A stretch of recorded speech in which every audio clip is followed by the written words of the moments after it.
wabarakatuh. Perkenalkan, saya Karis Hadi Febrianto dari Data Analis dengan instruktur Pak Ade. Di sini saya akan menjelaskan mengenai laporan validasi data yang saya buat menggunakan dataset proyek konstruksi. Pertama, untuk tujuan validasi ini adalah untuk memastikan akurasi logika bisnis pada proyek konstruksi ini logik, yang mana juga awalnya kita mengidentifikasi dan menangani nilai anomali atau outlier yang tidak logis pada beberapa kolom dalam dataset ini agar tentunya tidak merusak hasil perhitungan statistik. Seperti itu. Kemudian yang kedua adalah menstandarisasi format data, contohnya seperti format tanggal. Ini kita melakukan penyaringan, kemudian ada juga yang dikelompokkan, dan kita juga menganalisis timeline dari dataset ini supaya berjalan efisien. Kemudian juga kita memitigasi potensi bias yang kemungkinan terjadi karena kita melihat ada beberapa kemungkinan bias yang ada dari kolom lokasi dan kolom kontraktor, seperti itu. Kemudian deskripsi dataset ini, jadi dataset proyek konstruksi ini merupakan log operasional dan finansial dari portofolio proyek konstruksi yang ada dengan karakteristik volume datanya memiliki 109 baris, dimensi datanya ada 19 kolom dengan atribut kolom seperti ID proyek, nama kontraktor, lokasi, nilai kontrak, tanggal mulai, tanggal selesai rencana, progres PCT, biaya realisasi, project manager, dan status project. Kemudian pada poin yang ketiga adalah hasil validasi kualitas data, di mana kita menemukan beberapa jenis masalah yang ada seperti missing value, duplicate data, inkonsistensi, kemudian juga format tidak valid, dan ada outlier. Untuk missing value ini terdapat 3 kolom yang teridentifikasi. Missing value ada lokasi, tanggal selesai rencana, dan project manager, yang mana secara berurut ini ada 1 jumlah kasus pada lokasi, 2 jumlah kasus pada tanggal selesai rencana, dan 1 jumlah kasus pada project manager. Untuk teknik deteksi pada missing value ini kita menggunakan Power Query. Kita melakukan missing value check menggunakan Power Query, kita melakukan filtering, kita melihat mana sel yang kosong. Begitu. Kemudian pada data inkonsistensi ini ada kolom nama project, kontraktor, lokasi, progress PCT, PM atau project manager, dan status project.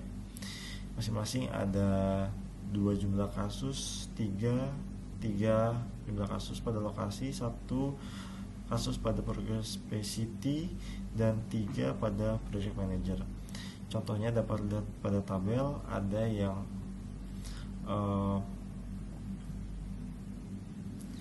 bendungan medannya itu huruf kecil semua atau lowercase, ada yang nilainya bernilai negatif, ada juga yang uppercase, huruf besar semua. Kemudian untuk data tidak konsisten atau inkonsistensi ini, teknik yang dilakukan ada yang berupa format check, ada juga yang menggunakan konsistensi check.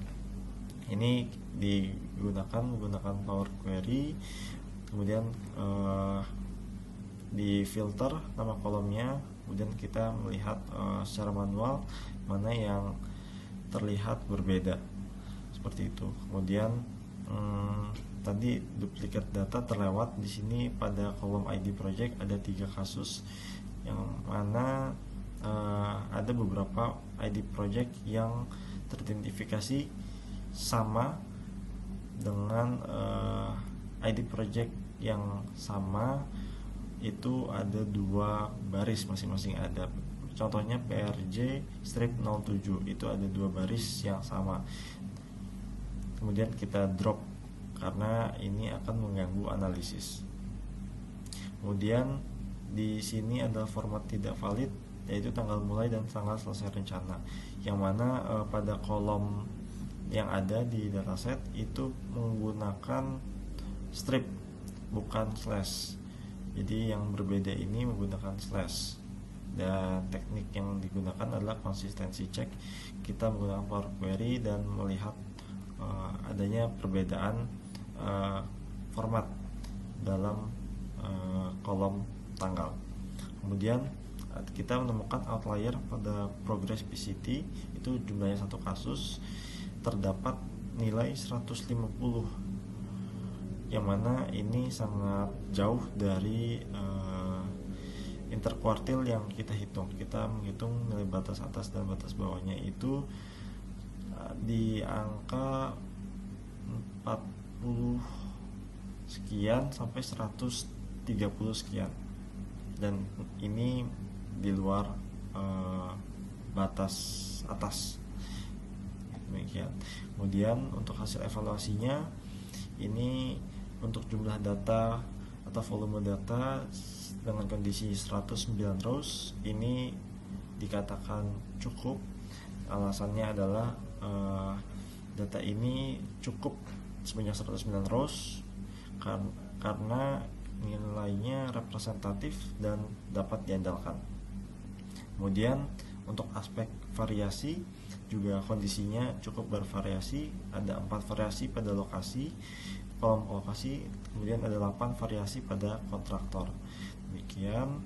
Kemudian ini juga bisa dikatakan cukup dengan alasan jumlah sebaran pada kolom lokasi dan kontraktor ini cukup beragam untuk menghindari bias geografi ataupun bias perusahaan kontraktor. Untuk aspek representasi, kondisinya adalah dataset ini memiliki 11 kolom dan 109 rows. Kemudian ini juga cukup, dan alasannya adalah data yang tersedia ini cukup lengkap karena mencakup dimensi dari mulai sisi administratif, dimensi finansial, dimensi lini masa, hingga progres proyek. Kemudian untuk proses cleaning yang kita lakukan seperti yang ada di tabel berikut. Untuk masalah missing value, kita melakukan imputasi pada kolom lokasi dan tanggal selesai rencana masing-masing. Untuk lokasi itu kita menggunakan metode modus karena ada satu sel yang kosong pada lokasi. Karena sifatnya ini kategorikal, jadi kita menggunakan modus untuk menghitung nilai yang paling banyak yang ada di kolom lokasi. Itu baris terdapatnya ada 1. Kemudian untuk tanggal selesai rencana, untuk imputasinya kita karena tidak menemukan pola atau tren yang berhubungan dengan kolom lain, sehingga kita mengimputasinya tanggal tersebut dengan menggantikannya dengan 00 strip 00 strip 00 seperti itu. Kemudian untuk missing value pada project manager, kita mengimputasikan nilai tersebut dengan Insinyur Slamet Handayani, yang mana ini ditemukan karena Insinyur Slamet Handayani ini adalah seorang PM pada kontraktor Wijaya Karya, sehingga karena nilai yang kosong tersebut itu berhubungan pada kontraktor Wijaya Karya, jadi kita juga melakukan imputasi missing value pada project manager itu dengan mengisikan Slamet Handayani. Kemudian untuk di project itu mengalami masalah duplikasi, itu yang kita hapuskan 3 baris yang tadi saya jelaskan di atas sebelumnya. Kemudian untuk inkonsistensi ini ada pada kolom nama proyek, kontraktor, lokasi, progress PCT, dan PM dan status proyek. Untuk tindakan yang dilakukan ini macam-macam, namun mayoritasnya kita menggunakan standarisasi, yang mana pada inkonsistensi ini terdapat beberapa sel yang ada yang lowercase, ada yang uppercase, beragam. Namun karena kebanyakannya adalah huruf kapital di depan, jadi kita menstandarisasinya, mengubah yang uppercase atau lowercase ini menjadi capitalize menggunakan metode dari format. Di menu format kita menggunakan fitur capitalize each word seperti itu. Kemudian untuk masalah pada format, pada di kolom tanggal mulai dan tanggal selesai rencana, itu kita melakukan tindakannya berupa perbaikan dengan metode text to column untuk mengubah format nilai tersebut menjadi format data, format tanggal.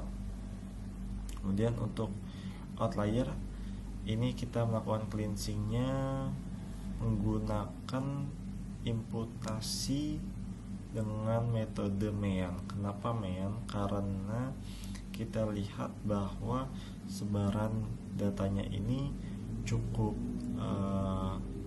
banyak dan cukup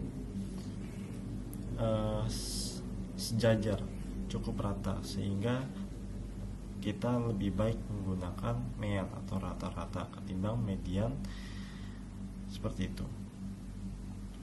Kemudian untuk rekomendasi ini adalah kita menemukan temuan di mana nilai anomali negatif tadi yang minus 82 dan outlier 150 ini tidak masuk logika bisnis karena tidak ada progres dengan nilai negatif ataupun lebih dari 100. Untuk rekomendasinya perlu ada konfirmasi kepada tim penginput atau tim lapangan untuk memvalidasi nilai real. Namun jika tidak bisa dikonfirmasi, ini perlu melakukan imputasi menggunakan MEAN seperti sebelumnya yang saya jelaskan. Untuk KUK yang terkait ini adalah 2.1. Untuk prioritasnya ini cukup tinggi. Kemudian untuk temuan ini yang kedua adalah terjadi ketidakkonsistenan tipe data dan missing value pada kolom tanggal.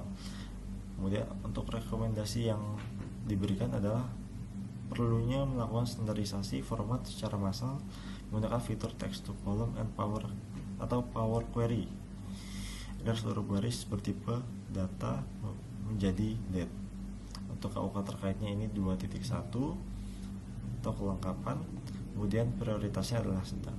Untuk temuan ketiga, secara volume data sudah cukup karena memiliki 100 lebih baris, namun variasi datanya berpotensi bias karena didominasi oleh lokasi tertentu seperti Bali dan Bogor dan kontraktor tertentu, contohnya PT Nindya Karya. Rekomendasi yang diberikan adalah disarankan menambah sampel pada variasi lokasi dan kontraktor lain secara proporsional. KUK terkaitnya adalah 2.2, prioritasnya sedang. Kesimpulannya adalah dataset proyek konstruksi ini dinyatakan sangat layak dan siap digunakan dengan catatan sedikit minor. Namun secara kuantitas dan kelengkapan variabel terdapat 11 kolom dan 100 baris. Sebenarnya data ini sudah kokoh atau kuat. Namun isu yang ditemukan pada kualitas datanya memang ini sepenuhnya adalah kesalahan teknis input atau human error dan berhasil untuk dimitigasi melalui prosedur data cleansing. Dan dataset ini juga memiliki tingkat keandalan yang tinggi untuk digunakan sebagai dasar analisis performa portofolio bisnis konstruksi. Mungkin demikian yang dapat saya paparkan. Kurang lebihnya mohon maaf. Assalamualaikum warahmatullahi wabarakatuh.